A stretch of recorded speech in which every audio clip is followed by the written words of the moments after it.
Welcome to Living from the Soul. This is your host, Sam Rhoades, and today I'm happy to be speaking with my friend, Ryan Rhoades. Ryan is a writer, visual artist, musician, podcaster, website designer, videographer. Basically anything creative, Ryan does it. He's also a student of Stoicism, the ancient philosophy that advises us to focus our attention only on what is within our control. I've published 2 books of Stoic writings, the Manual of Epictetus and the Meditations of Marcus Aurelius. Ryan reached out to me after reading these books, and our friendship grew from there. This week, I wanted to talk with Ryan about what drew us to Stoicism and both the benefits and struggles of applying this philosophy to our lives. Whatever your field of creative endeavor, I hope you'll find something helpful in this conversation with Ryan Rhoades. Hey, Ryan, how are you? Doing good, Sam. How are you, sir? Very good. It was about a year ago that you interviewed me for your podcast. So, time to flip the tables on you. That's right. I'm nervous about the table flipping, but we'll see how it plays out here.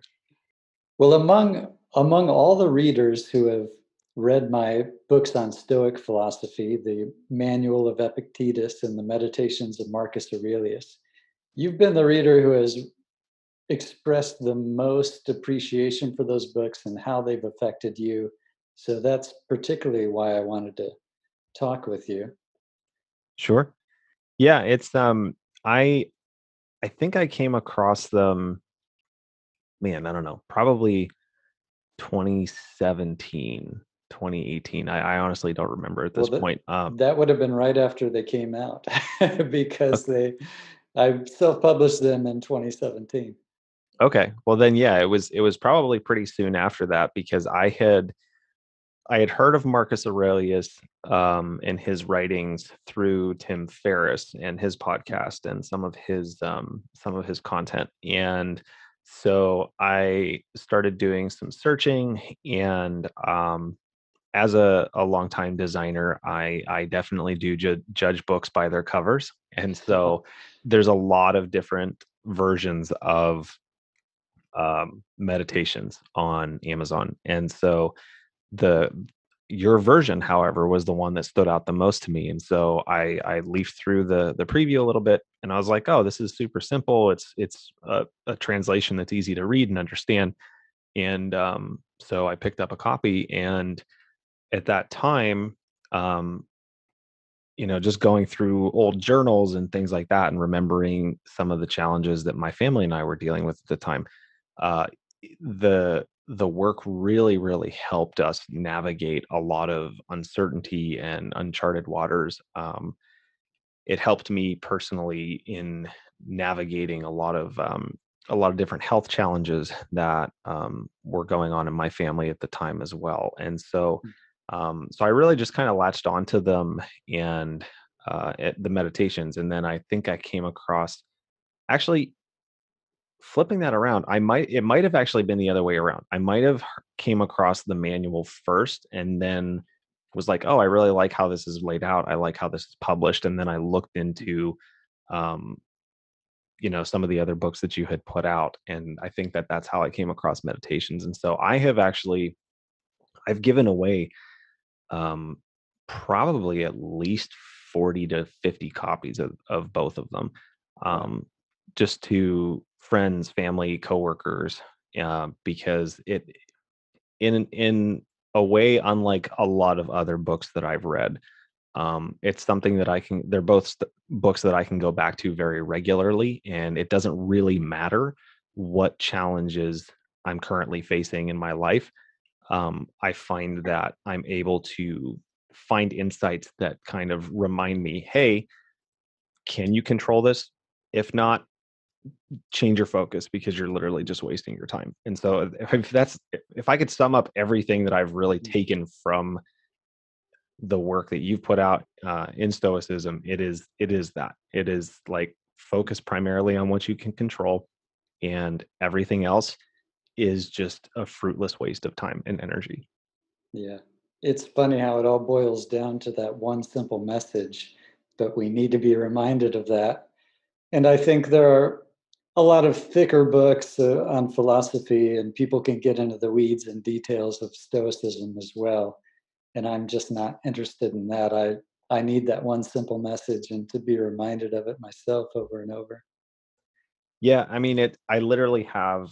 Um, I made like a call it a decision map that I have propped up above my drafting table, so I see it every day whenever I sit down to work, and it literally just has like up at the top a big block that says event or situation, and then there's like a little um, separator that goes down into ask yourself, can I control this or do anything practical to improve upon it? And then like left and right of that underneath, it's like yes and no, like really, really big.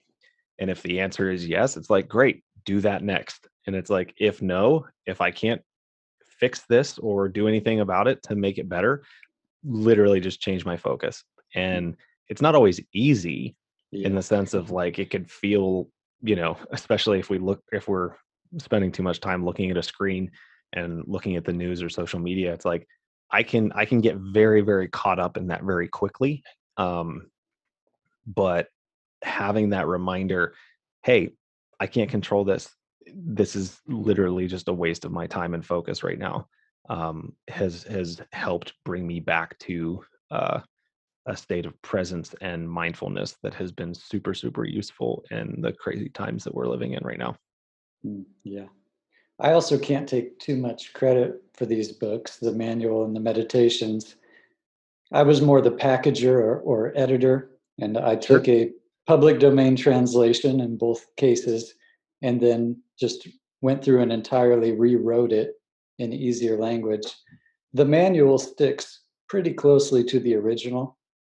The meditations I became more freewheeling and felt I needed to simplify things more and also cut out a lot of repetition with that book.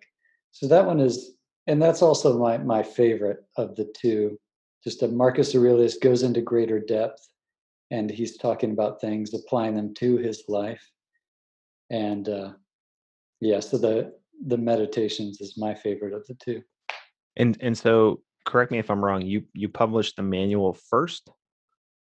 Yes, because Okay. it's shorter. Right. Sure.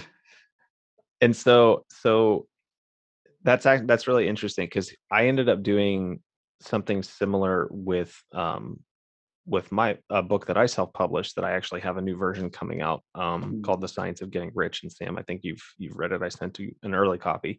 yes. Um, but I'm curious with your experience in uh, translating meditations. At least for me, with this new edition of my book that I'm putting out, like I spent a lot more time uh, making some more of those changes to the original text and kind of Mm, going through the public domain work and really wrestling with it and asking, okay, like what is the essence of what this section is? Because I know that a lot of the way that we talk nowadays is obviously different than things were 100, 200 years ago, or in the case of Marcus and Epictetus, hundreds and hundreds of years ago. mhm. So what was your experience with the the parallels, that the things that you were wrestling with in your own life, like how did that influence the process of you um translating the new edition? Because that's basically what I ran into with my new edition. Is there was so much that as I'm working through it, I'm like, I need to take this advice myself, like right now, Yeah, like yeah. so I'm just kind of curious how that was for you. Definitely, I only work on books that I need.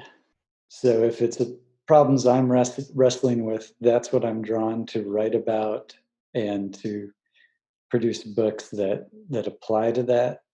So yeah, anyone who thinks I have mastered all the subjects that I've produced books about would be quite far off the track. Yeah. It's Yeah, I always think what I struggle with is what I'm interested in writing about. I would put myself in squarely in that same boat, and sometimes it certainly feels like that boat is sinking, but, at least in the process, we've learned how to, like, enjoy watching it sink, I suppose. Yeah. Or And asking if there's ways that we can plug the holes. yeah, I should give a little history. I first came across the manual and the meditations in other translations back in 2008. It was the most stressful period of my life. And I was in the bookstore, and there was a book called The Art of Living. And it was a translation of Epictetus, the handbook or the manual, titled The Art of Living. And Sharon Lobel was the translator. And that book really spoke to me and just gave me a lot of hope and clarity reading that. I would read it over and over every morning. And yeah, just the act of reading that book was a meditation and a calming exercise. Felt like I could get my mind in order for a bit, straighten things out. And then I found a translation of the meditations too at that time. It was called The Emperor's Handbook, and I Mm, enjoyed that quite a bit. And I had self-published editions of other classic books like the Tao Te Ching and some of Ralph Waldo Emerson's books.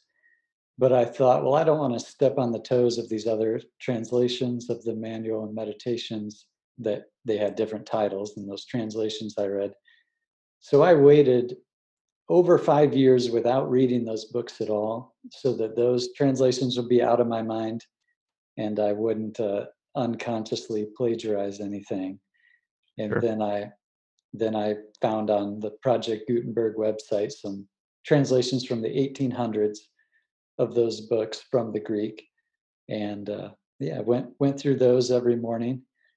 And it was also a stressful time in life in 2017 when I was working on these, not personally, but politically and nationally. Sure. It was the start of this tumultuous Trump era, and that's why I needed that message and why I needed to be working on those books. You and me both, sir. You and me both. So I know that that era was also then when you came across these books. How did Mhm. you fare politically with all the political chaos going on around you? Sure. How did this message help you or Well, I mean, so for some context, I've been writing, um, man, I have journals dating back to at least 2000s, like late 2006, early 2007. And I've not been writing daily since then, but I've been writing a good bit since around 2007. Most of my journals just sound like rambling, neurotic, anxiety induced, you know, rage fests on the page where I'm just like complaining about things that are beyond my control or things I'm struggling with or questions that I'm wrestling with.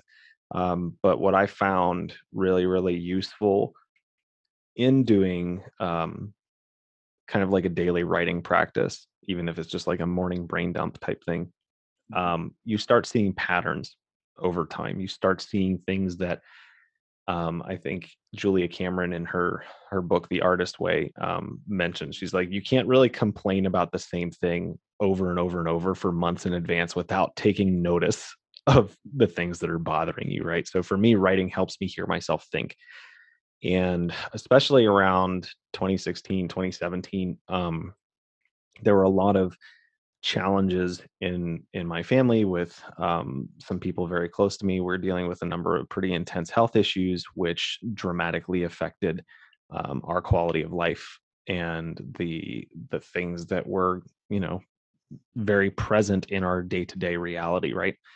And so for me, it's kind of interesting because can go back into 2016, 2017 journals and I start seeing where I was just hand copying quotes and trying to internalize the message and realizing like, okay, politically, nationally, internationally, culturally, economically, like all of these macro level things that so many of us stress out about. And we stress out about because of these algorithm and ad driven news feeds, right? Um, so many, like the vast overwhelming majority of them are all things that are completely outside of our control. They are past events or gossip about past events, speculation about future events. Like none of it is like present tense reality type stuff, unless you're talking like a live stream or something like that. But even then, it's gone, right? And so for me, coming across um, the work of the Stoics has been so instrumental in helping me focus on just that single moment of presence, because that's where our power is, right? It's like an event happens and then there's a period of time where we have a decision to make about, number one, what we're going to tell ourselves that that situation or that event means, right? We have to derive some sort of meaning from it. And it was, I think, in the manual where Epictetus writes, it's not things themselves that bother us, but our judgment or our opinion about them. Yeah. Um, and I think Jack Sparrow said something similar. It's like the problem is not the problem. The problem is your perspective on the problem, savvy. It's like, um, so for me, going through the intensity of the last several years, both in my own personal life as well as like the big macro stuff that the U.S. is struggling with right now. Um, it has grounded me. Um, I grew up in the church. I used to consider myself a person of very strong faith, and then life punched me in the throat repeatedly. And there were a number of things and questions that came to mind that I still have about the big questions that, in every story, who, what, when, where, why, and how, and none of us have any damn clue realistically how to Mhm. completely definitively say this is that, right? And so for me, Stoicism has become a, I don't want to call it a religion, but it's become more of a operating system for me for navigating uh, the bizarreness of this strange existence that we share. Mhm. So I don't know if that answers your question, but Yeah, yeah, that and kind of comes. that reminds me back in 2008 when I first came across this. I was still somewhat in the church at that point. I was attending an Episcopal church. I had just come out of more conservative religion in the previous few years. So during this challenging time, that I thought, well, you're supposed to turn to the Psalms when you're having a hard time. That's supposedly the most comforting part of the Bible. So I began It wasn't. reading. I began reading through the Psalms again, and it's mostly, God, will you please smite all my enemies, Yeah, and right, dash their children's head against the right. rocks. And yeah, Inerrant, infallible word of God. Yep. yeah, there is, is it? I think it's the 23rd Psalm. That the Lord is my shepherd, leads Hmm. me by the still waters. That's a really good one. That's a very Yep. beautiful one. But I didn't find any beyond that that gave me comfort. Yeah. I did I had some church friends at the beginning of the pandemic send me Psalm 91, which I think talks about like, we'll be protected from pestilence and like thousands will fall at your side. And I'm like, I don't like that part. Like that's like this isn't comforting. You're basically like a bunch of people are gonna die, but you'll be fine.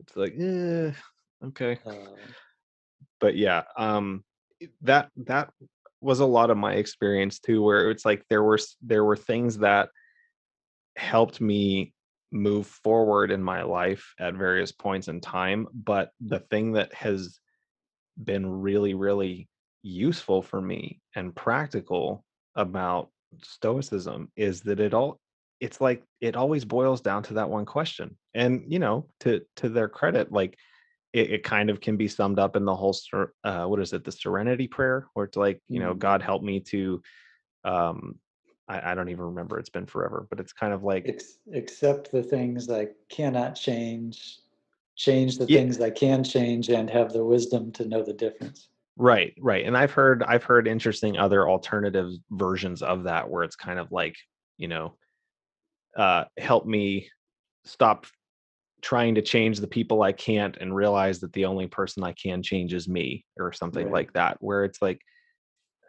having to really wrestle with, okay, here's the situations that I'm dealing with in my life, whether it's financial or emotional, relational, whatever.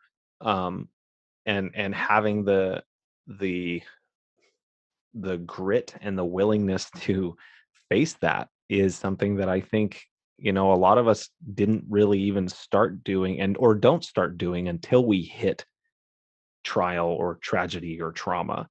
Mm. Um, and helping, I mean, at least in my experience in the world of psychology and therapy and different things like that, a lot of modern psychology has its roots in a lot of the writings of the Stoics, at least. And a lot of these things have been remixed and changed around over the years, which is kind of meta because both of us do that with our work. Right. um, so yeah, I mean, it's been a real, uh, it's been a very practical skill set to develop. And Mm. I'm not saying that I'm super great at it. Like, my journals still are filled with, you know, page after page of me complaining about politics or things I'm frustrated about. Um, but it does ground me, and I don't get caught up in the outrage tornado nearly as much as I used to. So Right. Right. It's a turning inward, focusing on my own thoughts, and knowing that the story I tell myself about things, that's my experience of life. My whole experience is really the stories I'm telling myself about what's going on around me.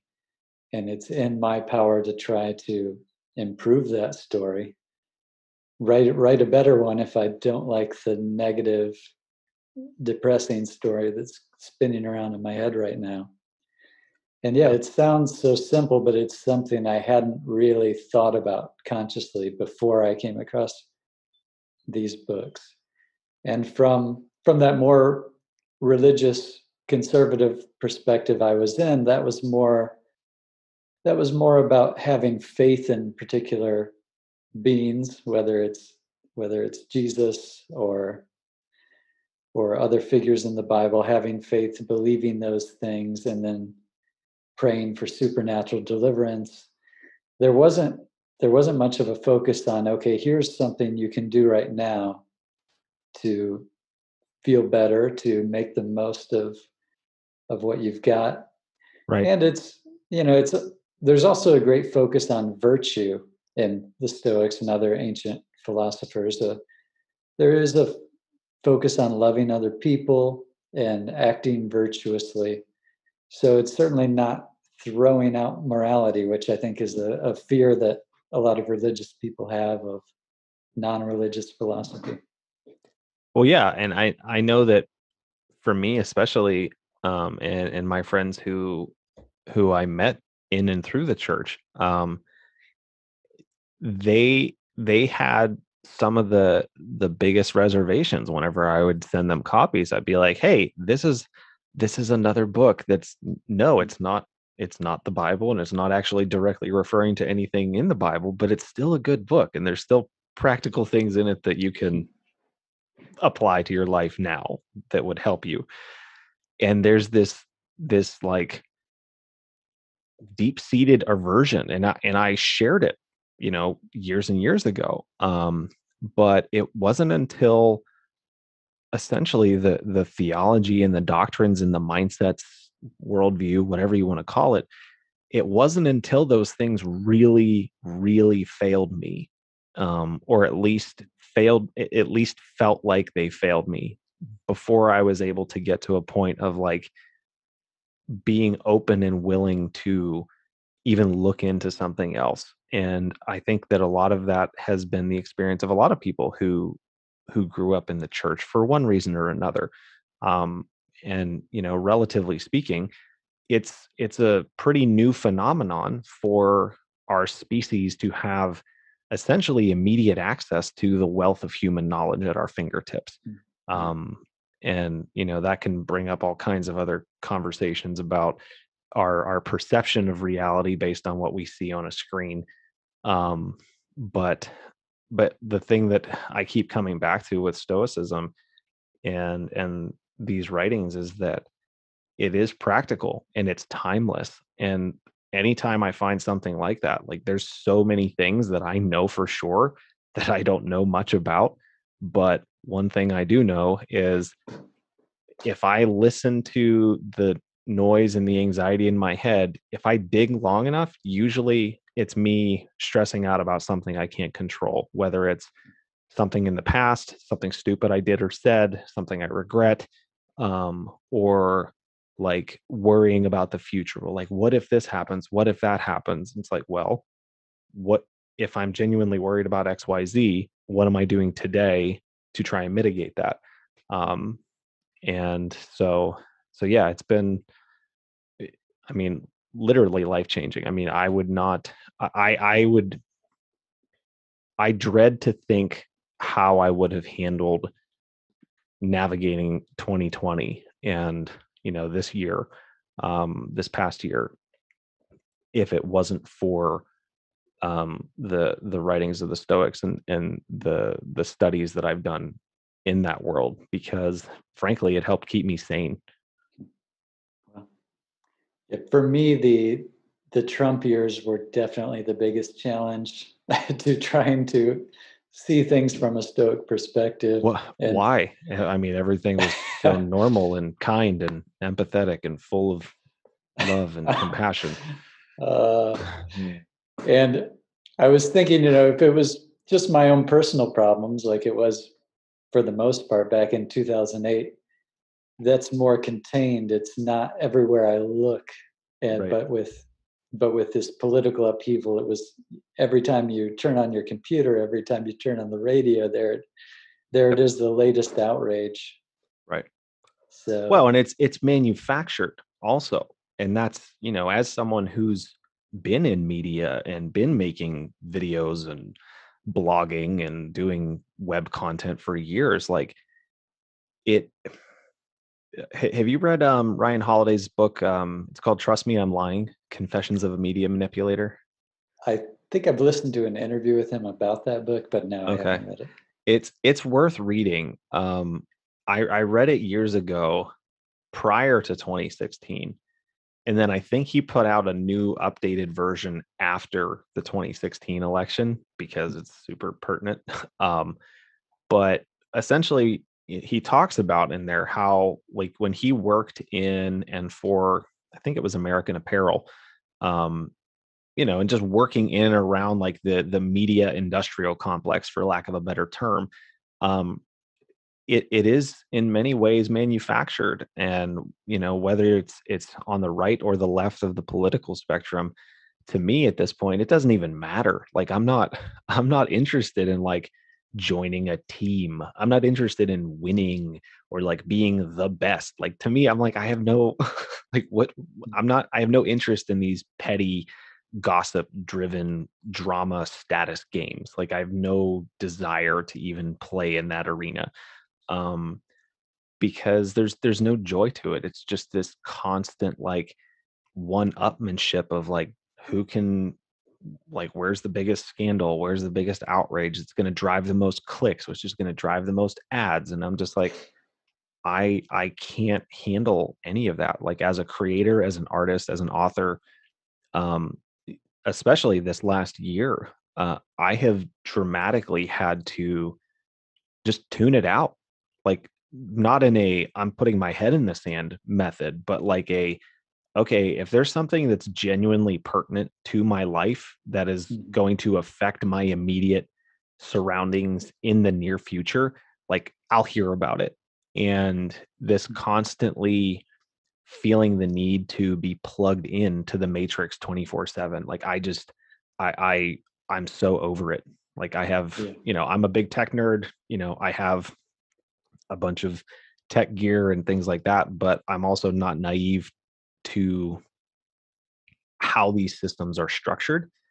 And so for me, using my attention to focus exclusively and relentlessly on things I can control, like that's how I push back. Like that's a form of resistance for me, because if I can't keep above that, for lack of a better term, that like snake line of garbage where it's like Yeah. there's just this perpetual race to the bottom of how can I outrage or, put fear in people so that they're distracted and their attention is diverted onto whatever for whatever reason. I've stopped trying to figure out the motivations behind the people who drive these engines. I just know enough to know it's happening, and I'm not going to stress myself out trying to figure out, is it the globalists or the left or the right or this team or that team? I'm like, I don't care. What I know is that if I'm going to stay sane in this insane time, I have to protect my energy. I have to protect my focus, because my creativity depends on me being at a place of rest. It depends on me being at a place of flow and focus. And uh, so being able to ask myself at any time, like if I'm freaking out or not doing the work or not showing up every day, usually is because once again, I've gotten caught in that tornado of information, misinformation, whatever. It's like we can't prove it one way or the other because so much of it's just coming from a screen. And so for me, I'm like, well, I can I can clean my studio. I can, you know, renovate my apartment. I can go on a walk with my wife. Like, there's lots of things we can do, but we're just so glued to these screens and this outrage all the time that it's not good for anybody. I don't care what side of the political aisle you're on. We're not These things are not designed to help us come together. They're designed to keep us apart and distracted. It's tough because being informed is important. And with issues, say climate change, for example, Sure. we can't just put our head in the sand and say, well, it's not immediately affecting me, or it's only coming to me through the media. I can't know whether it's true or false. Therefore, I'm just Sure. going to ignore it. That's the challenge. Is there is a benefit in being informed, but then there is being over-informed and glued to the news, Mhm. and it's so easy to get sucked into that. And I know Twitter was my downfall, and it I it deleted gives my a account last couple of years yeah, ago. good for you. It can give a false sense of power, of some sense of control. Like, well, I Yeah. may not be in Congress, but I can yell at Ted Cruz in this tweet, and I that's mean, I my that's my power, and I'm going to use it. I mean, I won't stop you or like, there's ugh, don't And get me there's a started. sense that, well, the more people we get outraged and yelling about this stuff, it might Sure. then get into the news, and then it might have an effect on the government. Yeah, and I do think that I think that there's certainly an element of that. Something that I have actually written on my whiteboard over here. I wrote that there are four types of change agents: artists, activists, advocates, and theorists.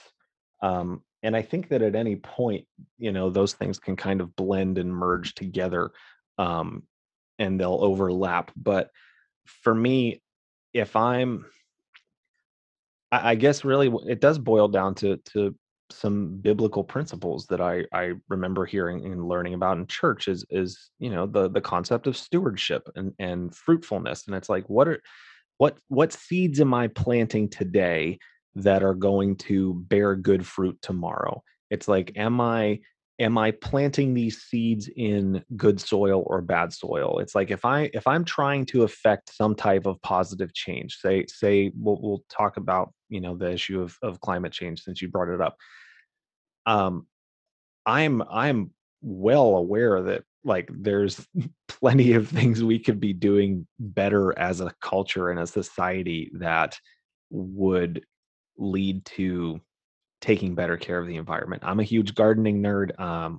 You know, I would love to feel more confident that our recycling system in the US is actually recycling things. I don't think a Mm. lot of them actually are. I think Yeah. that there's a lot of just waste that, goes into landfills that we think is getting recycled. Um, but I guess for me, it really boils down to, all right, like for example, my wife and I purchased something called a farm stand, and it was from a website called lettucegrow.com. So lettucegrow.com. And it was a bit of an investment. I think we paid about between $800 and $1,000 for it, and you can finance it. Um, but since buying that, like we basically grow our own greens now, like our Mm. own lettuce and certain types of vegetables and things like that. And it's an indoor self-watering system that also has lights and things in it that are set up on timers. And so I haven't purchased like bagged lettuce or lettuce or greens in a plastic package since probably December of 2020. um, Whereas prior I was spending you know probably 10 to $20 a week just on like fresh grown organic spinach and things like that to eat in salads or whatever. And so the volume of plastic waste that goes along with that is just staggering. And then you also don't know how fresh it is. Like it'll go bad in the refrigerator pretty quickly. So now whenever we want to eat a salad, I literally just go to my living room and just tear lettuce off of this space tree in my living room. um, and so for me, that kind of boils down to like, well, I might not be able to solve this macro level problem of climate change, but I can minimize my own personal plastic waste. I can minimize how much I'm dependent on, um, for-profit systems that exist not primarily to like help ensure people are fed, but primarily to turn a profit. And so, I put up that initial investment, but now, like, I mean, it's just amazing. So I guess I would kind of boil it down to things like that, where it's like I said, I can't do anything about this macro level problem, but what are the micro level things? Like, what are the small things in my own world?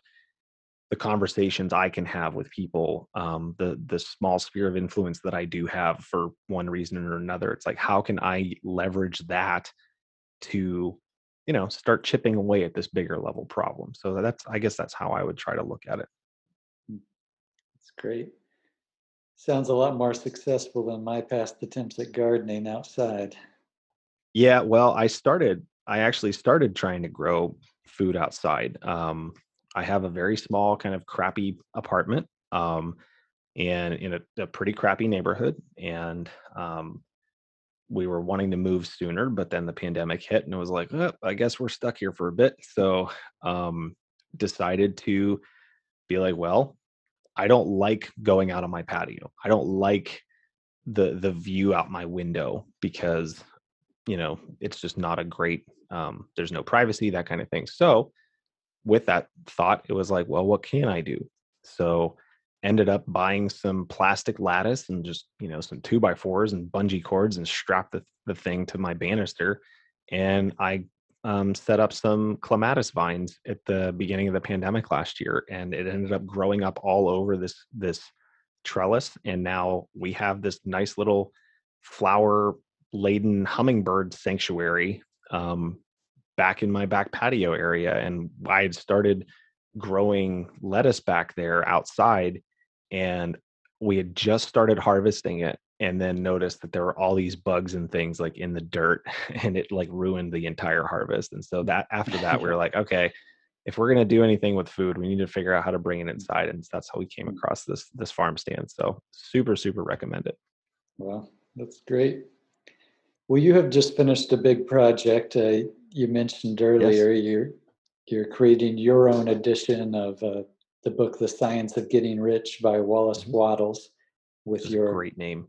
with your commentary and such. Yeah. So, Explain what is that book and what's the history Sure. behind your involvement with it? So, great question. I haven't. I actually just turned the manuscript in last week, and so I still haven't fully parsed and processed that I did that yet. So basically, I came. I moved to my current city in uh, 2014, and uh, my wife and I had started our first business in 2011. So it's actually coming up on 10 years. It'll be 10 years June 1st, since I started my first business. And um, I we had started our business in San Jose, and it took a number of years to start even just getting connected enough with the business community to like find new clients and things like that. And then soon after that, my landlord basically was like, "Hey, I'm moving into the house you guys are renting. I need you to leave." And so we moved to Oregon, and we're not planning on moving here. I hardly knew anybody. I knew like basically one person, and none of the people that I knew, even just casually, were anything more than like a personal acquaintance. So when we got here, um, I I didn't have any clients for my business. I was unemployed. Um, and our business was our primary source of income for the greater part of the last decade. And so always looking for the next client, always wondering when's the next check going to come. Like that just burnt us out so bad. But whenever I first moved to Oregon here, I was broke and I was freaking out, and I didn't know Yeah. what we were going to do. And so I ended up at a thrift store, because a lot of times whenever I need to think, I will like go to a bookstore. And this thrift store had a particularly large book section, and so typically I would go to um, like the self-help or the business section of bookstores. And so I went to that particular section of this bookstore, or of this thrift store, and came across an old copy of this little book called The Science of Getting Rich. And I saw the title, and immediately I felt that thing in my chest. It's like, this is bullshit. And um, I was offended because I was broke, and I'm reading this thing, and I read the back cover, and it was somebody else who had published the edition of it, and it was essentially just like the original text. I think maybe slightly translated, but very very little additional content in it other than the original text, and that maybe had some questions in the back to like get you to think a little bit more about it. Um, but I was desperate, and I was broke, and the book was like 99 cents. And I started leafing through it, and the original author, seemed like really, really confident in his methods. And he was based like to the point where several times throughout the book, he literally will say things like, those who follow the instructions in this book will certainly get rich. And I'm like, this dude, who is this guy? And how is he so damn confident?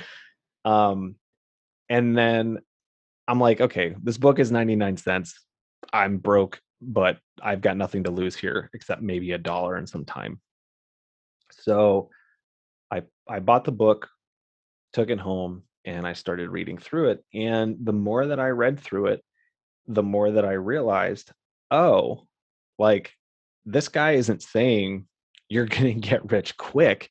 He's saying if you make stuff and leverage your imagination, focus on things you can control, not things you can't control, and build stuff and make things that only you can make and assign a value to it, you can get rich. You can make money. You can generate income for yourself. And you're not doing that in a competitive method where it's like you're trying to get something from someone else. It's like it's not like, oh, I'm gonna write this book and I'm gonna make it sure that it's the best version of this book that's ever been written. It's like I have no interest in that, but I do have an interest in making the best version of the book that I can make, right?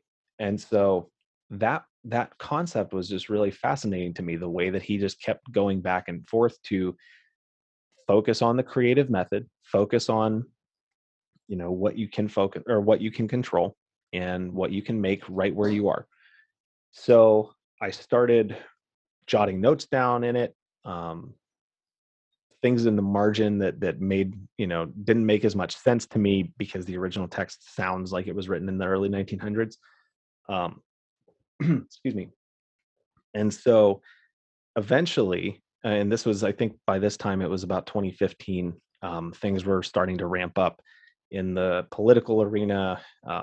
And more, I was just like, I need to focus on like making more stuff and connecting with more people on purpose. Like these are things I can do. So eventually, the more that I started reading this book and rereading this book and writing notes in the margin, the more I realized I'm like, I have like basically retranslated this and added my own commentary. And I had experienced self-publishing books before. And I'm like, well, at that time I was really getting burnt out on doing design work for hire and was like, maybe I could put out a new version of this, put a better cover on it, make some extra money, and maybe wind down my design services sooner. Um, and so I ended up doing the work of self-publishing it. That took me to about 2018 and uh, didn't really sell very many copies at all.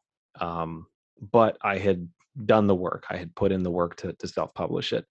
So eventually got to a point where I stopped trying to, stop trying to make very much money with it and just started using it as a networking tool, as a marketing tool to, and as well as like would give it to friends of mine to at least put the idea in their head.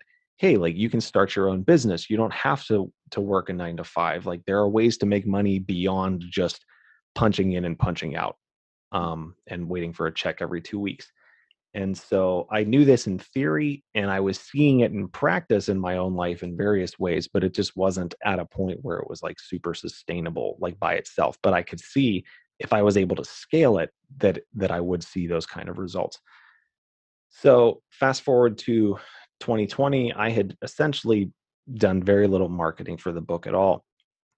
Um, and I was actually had started moving on to my next book, which was actually going to be the first book with that I was the sole author of, and um, got to a point where the job I was working at the time was just really burning me out. I was still doing design work on the side for our business, and we were just exhausted. And so something had to give, and basically we decided, okay, we're gonna wind down design services, pivot to products. We design our own clothing, we design a lot of our own products, and home decor and all kinds of things. And we've never really leaned into it. Like it's really nice whenever I'm just sitting somewhere and my phone will buzz and say, hey, you just made another $20 selling this product that you made 5 years ago. Like knowing that Well, if I could scale that, I'm like, that's freedom. Like that's financial independence. And so we have all these systems set up, but I've just not scaled them to the point of being like fully sustainable. And so but we also knew that we just couldn't do the design for hire stuff anymore. It was just too much to juggle. So literally decided, it was just about this time last year. Um, it was I think May 11th of 2020 that we decided, okay, we're going to start telling our remaining clients that we're not going to do this stuff anymore and really pivot our business. And so um, the very next day, I changed my cover photo on my social media page. I changed it to a photo of a big stack of the self-published edition of The Science of Getting Rich, and I did like a little write-up about my journey with that book, my journey self-publishing it, the opportunities that it's opened up since then, that kind of thing. And literally within 24 hours of making the decision that we were going to wind down our design business, we had not told anyone yet. Put that picture on Facebook of the self-published edition. It was literally the next day that I was offered a publishing deal with a New York publisher, and So he reached out and said he really liked what I had done with the new edition, and was like, "Hey, we'd love to, help you expand distribution, get it in bookstores, airports, potentially get it translated, audiobook, whole nine yards." And I promptly freaked out and wasted months back and forth. Sam, I think I sent you the book contract and was like, "Hey, am I missing anything here? Is this going to screw me over?" um, so And thank you I'm for. not a legal expert. I think I gave you a little advice, but I'm Yes, certainly no expert on contracts.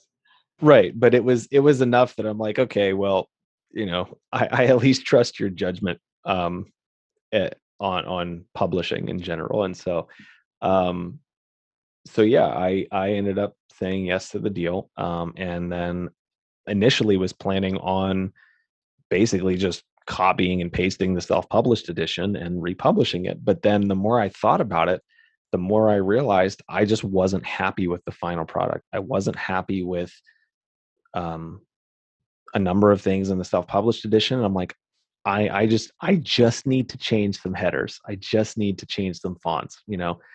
And that turned into a year-long project that I just finished last week. So it's effectively a brand new version, pretty much a brand new book, because I translated a lot more and added a significant amount more commentary, probably 60 to 70 pages of brand new content. And I also would not have felt right publishing the new edition without talking about 2020, without talking about the collective trauma and intensity that we've all been experiencing, and frankly how the book helped me navigate that, because it helped me think about Stoic philosophy more. It helped me think about, what can I create, what can I make, what can I turn into something of value that is going to be valuable regardless of what's happening in the outside world. Like, people are always wanting to figure out ways to create new streams of income for themselves. They're always wanting to figure out ways to get better at what they're doing. And I was able to put that into this new edition. So anyway, that was a long-winded answer to say it's been a journey, but it's been really exciting, and I'm very, very much looking forward to getting this new edition out, because I think it's going to help a lot of people. That's great. I think it was during the financial crisis, 2007, 2008, and 9, that I became aware of these classic self-help books with a focus on finances. Like, of course, Think and Grow Rich is one. Yep. And The Science of Getting Rich. And I've always been very put off by the titles of Same those here. books. Yeah, me too. And then when you read them, it's, well, there's actually some helpful information here, or I can see how. And The Science of Getting Rich is not my favorite of that genre, but it's one that I know a lot of people have liked. It's been a perennial bestseller over the years. And Yeah. what you've done, you've added a lot to it. So it's not, the original book is not one that I particularly like, but you've added a lot of good material to it and improved it substantially. So Thank you. Yeah, it's definitely I would say that of the number of pages that are like the original Science of Getting Rich content, it's probably like 1/3 of it is Wallace's stuff, and then 2/3 of it is mine, original content. And I did take a number of more liberties with this edition to. I mean, in some cases, I just entirely took out sections of the original that I'm like, this is just completely not useful to be in here. Um, a lot of the areas in my self-published edition, for example, where Waddles was super confident, like, do this and you will unfailingly get rich, I would have like a whole section after that of just disclaimers, like, hey, don't try to sue me, I'm not making any promises here. And I'm like, I don't even need to do that. Like, I have a few of those, but I dramatically minimized the amount of content in the original that I felt kind of actually distracted from the point that I thought he was trying to make. Um, and then I updated a number of the words throughout that I feel like makes it much more palatable to a modern audience. So it's great. Well, you do a lot of things.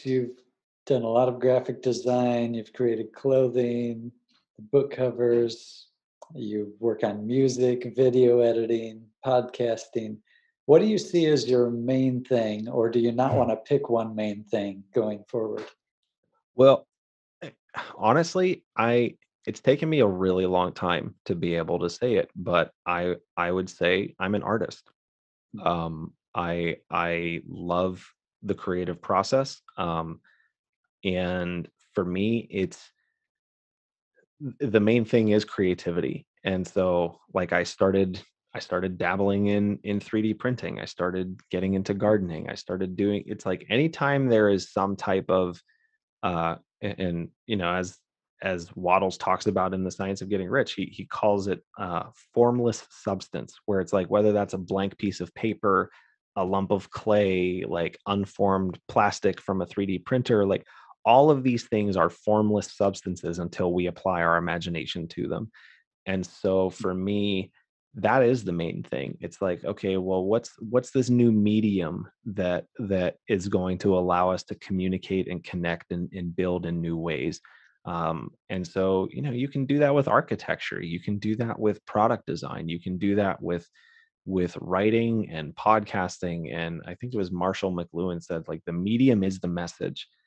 And so for me, it really does boil down to creativity as a whole, and what does that look like? Because um if I had not leaned into that, like, I wouldn't have the opportunities I have. I wouldn't have the worldview that I have about how to make things happen and how to monetize them. I wouldn't have the worldview I have about um what's possible.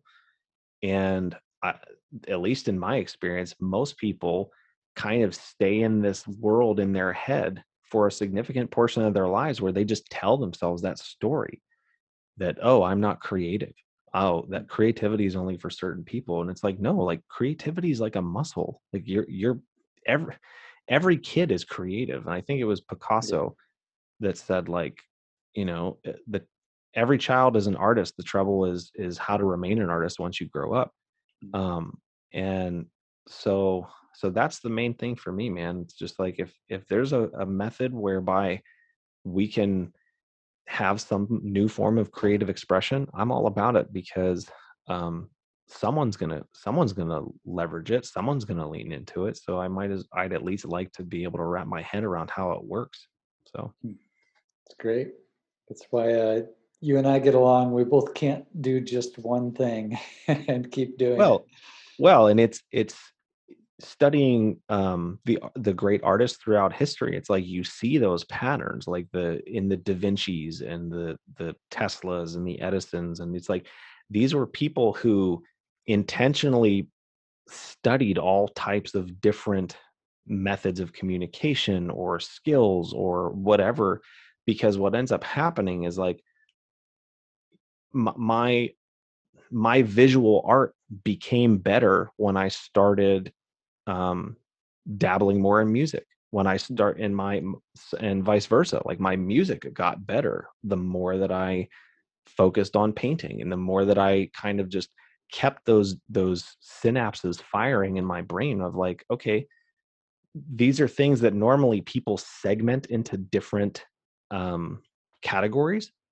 Whereas for me, I'm like, no, like, you can make connections between these different mediums that other people just wouldn't know how to make. And so it started out for me in a lot of ways by strictly by necessity. Like, I taught myself web design because I needed a website for my business, but I couldn't afford to hire a web developer. Right. So I'm like, well, shit, I can sit and watch YouTube videos, and I can try this, and it's going to be, better than nothing. And I've just kind of adopted that as a general life principle, where it's like, well, I am choosing to be a lifelong learner, because there's no way to exhaust what is possible whenever you commit yourself to that. And unfortunately, most people, like, never read a book again after they leave high school, which is just a horrible shame. But for me, like, it's like, that'd be like saying, well, I guess I've learned how to walk. I guess I don't need to do that anymore. It's like, it's just stupid. Yeah, I think if high school is assigned better books, that might be less the case too. Well, yes, that's also true. That's a whole nother conversation. But Yes, it is. so to bring it back to Stoicism, it's this practice of focusing on what's in your immediate control, what you can do today that keeps you going and keeps you producing all these various arts. Yeah. Yeah. I mean, if I had to distill it down, I mean, I have this written on a on a big 5x7 card by my drafting table. Ryan Holiday said the single most important practice in Stoic philosophy is differentiating between what you can change and what you cannot change, what you do have influence over versus what you don't. And there are very, very few things that or life circumstances or situations that you can apply like any general principle to. This is one of them. And for me, there's great power in that, in being able to say, well, has X tragedy happened? Yes. Can I do anything about it? Well, if that boils down to raising awareness to my own networks about this thing, then cool, I can do that. If it's something that it's like, well, everything that can be said on this has already been said and by people much smarter than me, then cool, I'm going to stay in my lane. Like, um, I'm not going to. So like, for example, right now at the time of this recording, there's more drama happening in the Middle East with Israel and Palestine. And it's a horrible, awful tragedy. I can't do anything about it. Like, I don't know the first thing about like, hey, like in my head, it's kind of like it goes back to can we just like stop killing each other over dumb shit, please? Like, Yeah. like that's how I distill it down. But I know there's layers and layers and layers of, and generations of war and ideological differences on these things. I'm like, it's not useful for me to wade into those arenas because it's just like I don't know. Um, but being able to say that in a culture that you know seems to demand that everybody have an opinion about something, I'm like, I have an opinion about it. I think it's terrible, and I wish that people could stop being terrible to each other.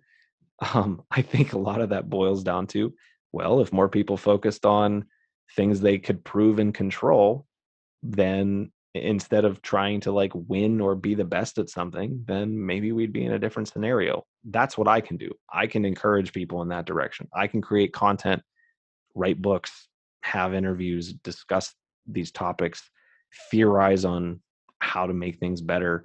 But that's about it. Um, if Yeah. somebody cares about my opinion on it and it influences them to be better, then great. If they want to fight with me on this thing or that thing or this ideology or that one, I'll just hit the block button and move on with my life because I'm not going to waste my time. So, Yeah. And when these things weigh on us, I know my tendency is just to get depressed and feel debilitated over it. But oh yeah, that doesn't help anyone. So right, exactly. And so that's why, like I said, I there's a big difference between like being misinformed and staying ignorant just because you want to, and realizing, okay, when am I at a point where this is now debilitating me, and the things that I can do that will practically help make things maybe at least a little bit better in some direction, when those things are being negatively affected by my focus on things I can't change, then there's a problem. And so for me, spending a lot of time in nature, away from the screens, like my day job is looking at a screen all day, doing systems engineering type stuff and building um and so you know for me, getting outside, going for a walk every yeah, day, exercising daily, eating well, drinking more water, like this isn't rocket science, but it's like it it's works. essential. Yeah. Yeah. Yeah. Especially the water. That's something I've remembered lately. Drinking a lot more water, it definitely helps. Yeah. Well, Ryan, thanks so much. I really enjoyed being interviewed by you a year ago, so it's been fun to flip it around, and great speaking with you today. Thanks, Sam. I really appreciate it.